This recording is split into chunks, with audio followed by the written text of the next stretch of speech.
The Rodent Philosopher. Once the snow melts in Chicago, the freaks come out. One by one, they emerge into the sunlight and stagger around aimlessly.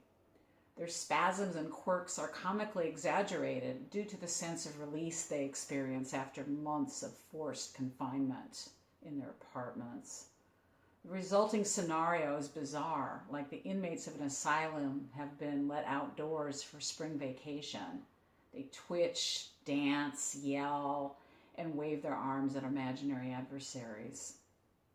One warm April morning, I sat beside my boyfriend Mark in his yellow VW. The two of us were running way behind schedule, which was typical of us. Mark intended to drop me off at college and race to his minimum wage job. We idled at a stoplight near the corner of Clark and Division and watched the bizarre street parade unfold in front of us. The bustling intersection was dominated by the Mark Twain Hotel and the adjacent Hasty Tasty restaurant. These two seedy, crumbling establishments attracted a lively cross-section of humanity. Off-duty cops, hookers, students, schizophrenics, and retirees who endeavored to nurse one cup of bitter restaurant coffee for as long as possible as they peered through the dusty window glass. The stoplight always took forever to turn green, and even longer if you were in a hurry. We glared impatiently at the windshield and waited. The light remained stubbornly red, as if stuck there forever. When you're late, things always conspire to make you later, Mark said.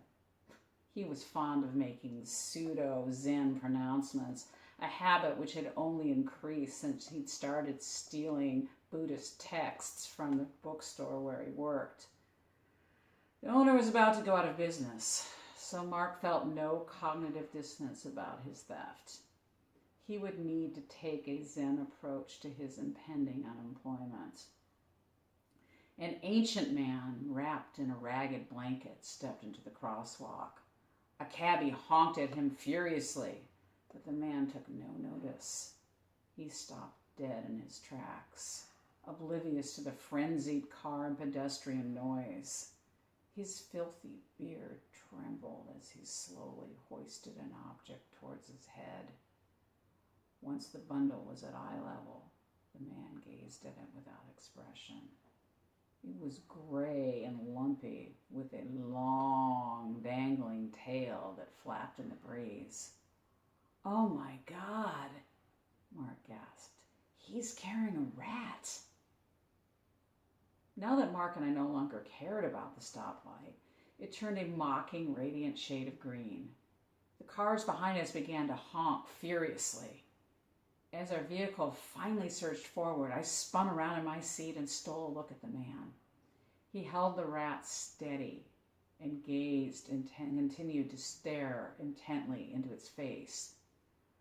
The rodent remained immobile, beady eyes fixated on its captor. Both of them looked strangely peaceful, as if they were old friends who enjoyed walking together. Theirs was a deep camaraderie, a closeness so profound the conversation was unnecessary. They say, if you gaze into an abyss long enough, the abyss gazes back at you. Perhaps the same is true for old men and rats. Thank you.